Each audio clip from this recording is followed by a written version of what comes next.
Hi, my name is Greg Fell. I'm Director of Public Health Sheffield. This is a brief situation report dated today, the 2nd of February. So epidemiology first, the 7-day rate as measured by the number of cases per 100,000 over a 7-day period is falling slowly. The rate of decline has slowed, but it is still falling. It has been consistently for quite a while now. As of today, the rate is about 220 per 100,000. That is clearly much lower than it was. It's much lower in Sheffield than it is for much of the rest of England actually, but still too high. It's significantly higher than it was, say, last summer. R0 for Yorkshire is between 0.8 and 1.1. A reminder, our ideal, very much our ideal, is that R0 is less than 1. Much lower than 1 is better. Currently there's some uncertainty as to where it is, but somewhere between 0.8 and 1.1. As I say, our preference would be that it's much lower than 1, so there's some way to go there. If R0 is lower than 1, the epidemic is shrinking. Currently we can't be sure. It's probably about static actually. And that's the same for the rest of the country. So compared, we've got a gentle fall in Sheffield and more widely across South Yorkshire. The rate is falling steeply in more steeply in other parts of the country. The hospital is still very busy. The hospital's probably seen the peak or about the peak of hospitalisations as a result of COVID, but still in the order of 15 to 20% of beds have someone with COVID in them. That's a very, very, very difficult rate to manage, particularly at this time of year. And the rate of decline is very slow. People who are now thankfully surviving after being hospitalised that maybe weren't first time round in summer are surviving with complex disease and having very long lengths of stay. Principally, the transmission is in working age people. They're out and about a lot more, both at work and at transport, for work and transport. I think we will get into a position where the rate of transmission, the 7-day rate, settles at a high rate. Difficult to know where that will be. Probably in the order of 200 cases per 100,000 over the 7 days, but difficult to predict what that will level at. That's much higher than I would want or is comfortable. To give you a comparison, back in summer last year, the rate was 20 per 100,000, 20.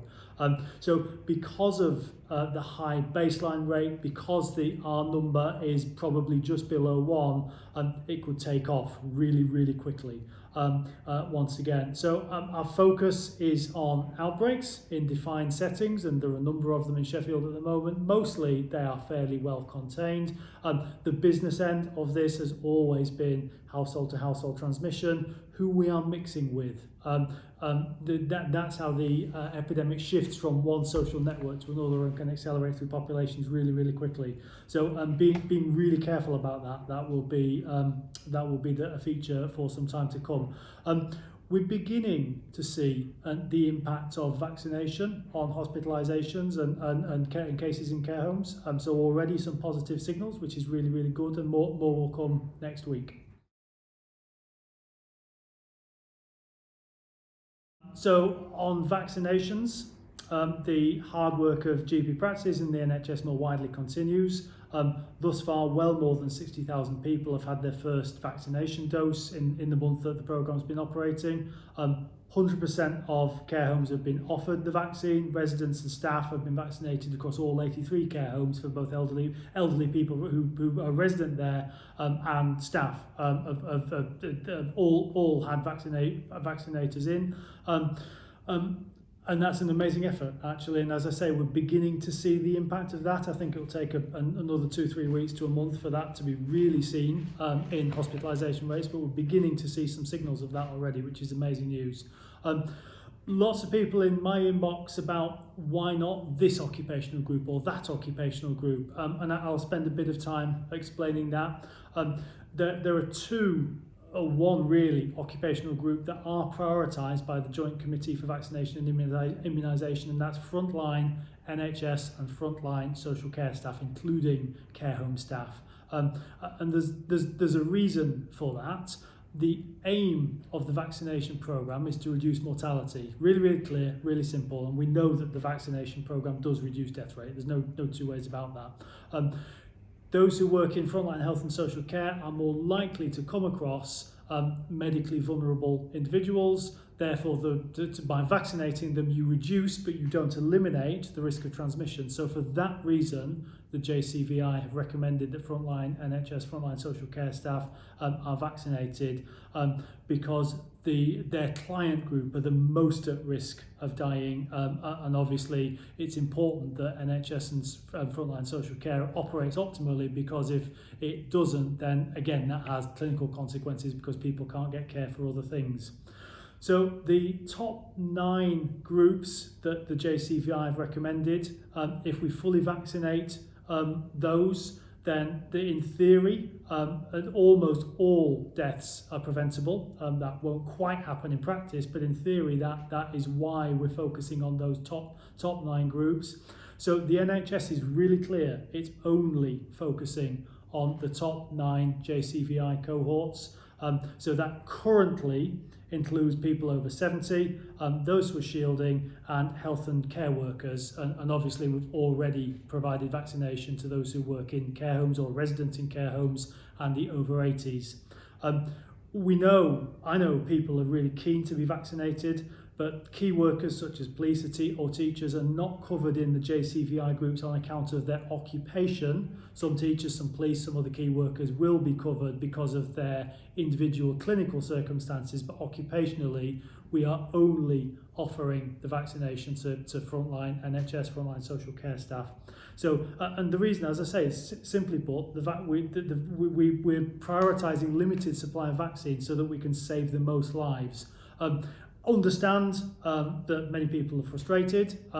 It's not a question of if, but a question of when we will be vaccinating. My sense is that at some point we will be vaccinating almost all adults, actually. So if to save one life, we need to vaccinate 1,000 people aged 65 to 70. If we were to vaccinate fit, healthy people below 50 now, we'd need to vaccinate nearly 50,000 people. And that's the reason why we're focusing on those who are most at risk of severe illness or worse, most at risk of death. And we remain absolutely focused on that. Sheffield Arena opened last week as a vaccination centre. This is in addition to the 15 primary care sites across the city where GPs and their teams are already working around the clock to vaccinate some of the region's most vulnerable residents.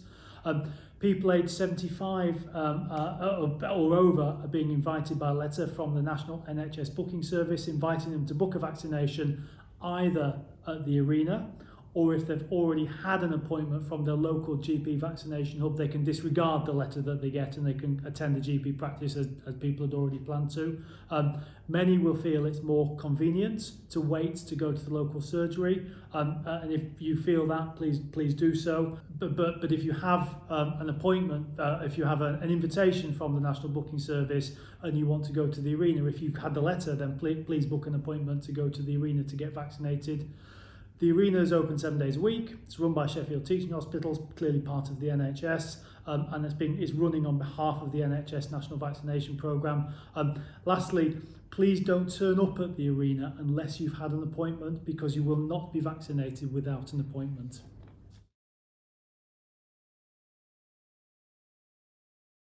Lastly, the forward look, the crystal ball gazing session. The baseline rate of infection will probably fall. I think it will settle and flatline. It's difficult to know where. I think the baseline rate of infection will be much higher than it has been, say, last summer, when it was well below 30, probably closer to 20 per 100,000. The variant illness, the B117 the variant, will put an upward pressure on the baseline rate of infection, but on the counter, spring is coming. Coronaviruses are usually seasonal. We expect this one to be seasonal. As I say, spring is coming. We'll spend more time outside than inside, and outside is a lower risk from transmission perspective than inside. So that will push the rate downwards. It's impossible to know where it will settle. Vaccination will be fairly well vaccinated population by spring, and that will have an impact on the rate of hospitalisation and rate of death, no doubts about that. It will probably have an impact on the rate of transmission. We don't know how much an impact vaccination has on transmission. I think the data will emerge on that over the next couple of weeks, but we think it will have an impact on transmission. What we can't and mustn't allow is that the spread of COVID-19 is allowed to spread unchecked in the unvaccinated population. That will cause significant number of ill people, some of which will be poorly enough to go to hospital, some of which will sadly die. So that's not a good thing under anybody's book. The second thing allowing unchecked spread will invite is further mutation. Imagine a scenario where there is a more severe strain where the vaccinations don't work on that strain. That would clearly be a scenario that we'd absolutely want to avoid. So for that reason, we won't be in a position to allow unchecked spread in an unvaccinated population. I think there will still be restrictions for some time to come. It's impossible for me to predict how long they may be. Vaccination is part of the end game here, but the other parts of the end game are keeping the R number well below 1. As I say, it's probably only just below 1, even if it is below 1 at the moment, and to get the rate of community transmission much lower than it is at the moment. So for those reasons alone, I think that we will probably be asking everybody to take caution about who they mix with. We'll continue to be asking them to wash their hands, wear face coverings for some considerable time to come, I think.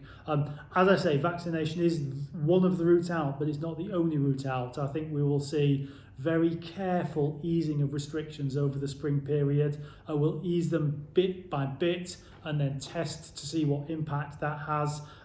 It's important that we give people hope, undoubtedly. We all want hope, I want hope, but it's important that we don't give people false hope. I don't think we'll be in a scenario where we'll be easing all of the restrictions all at once.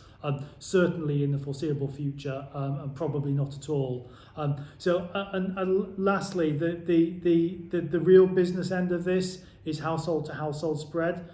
So the importance of social networks and who you mix with is really important. It is more than washing your hands, wearing face covering, keeping distance. Clearly those things matter and have really made a difference. But the more people we mix with, the more likely it is that the virus will spread from one social network to another, and I think that will be a feature of life for some time to come.